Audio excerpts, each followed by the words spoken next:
আপনারা সকলে আমাকে চিনেন। আমি এলাকারই সন্তান, আমি ছাত্রদল করি। আপনারা জানেন যে শুধু ছাত্রদল করার অপরাধে আমি দুইটা মামলা খেয়েছিলাম।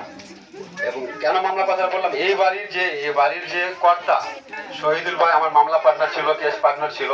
শহীদুল ভাই সহ আমরা 27 দিন, ওই যে আলিম মামা আছে, জিয়ারুল মামা আছে, এখানে আমরা কেস পার্টনার ছিলাম, মামলা পার্টনার ছিলাম। আমরা কি অপরাধ করেছিলাম? কোনো অপরাধ করিনি। অপরাধ ছিল যে আমরা সুষ্ঠু একটা ভোট চেয়েছিলাম।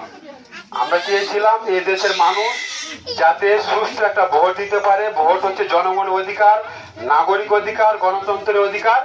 দীর্ঘদিন পর বহুল কাঙ্ক্ষিত সেই নির্বাচন প্রায় 17 বছর পর ফিরে এসেছে। ভোটের আমেজ ফিরে এসেছে। এলাকাতে একটা আমেজ লক্ষ্য করা যাচ্ছে।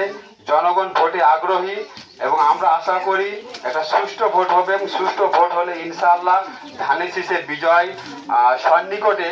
আমরা আশাবাদী আপনারা ধানের শীষকে ভোট দিবেন।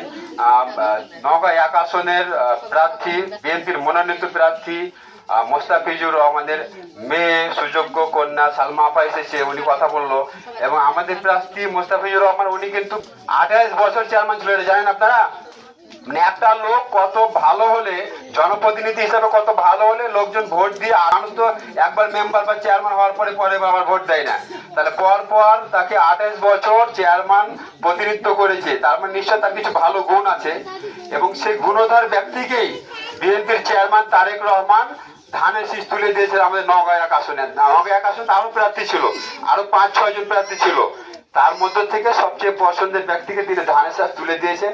তিনি ধানের শীষ নিয়ে নির্বাচন করছে। এবং কথা হলো যে বিএনপি সরকার গঠন করলে দেশের জন্য কি পরিকল্পনা আছে।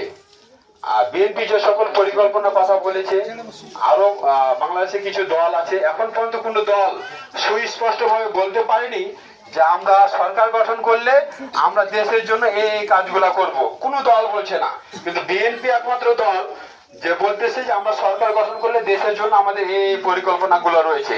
বিএনপি 31 দফা দিয়েছে। আপনারা হয়তো 31 দফা সম্পর্কে সকলে জানেন না। 31 দফা, আচ্ছা আমি ফ্যামিলি কার্ডে চলে যাচ্ছিলাম।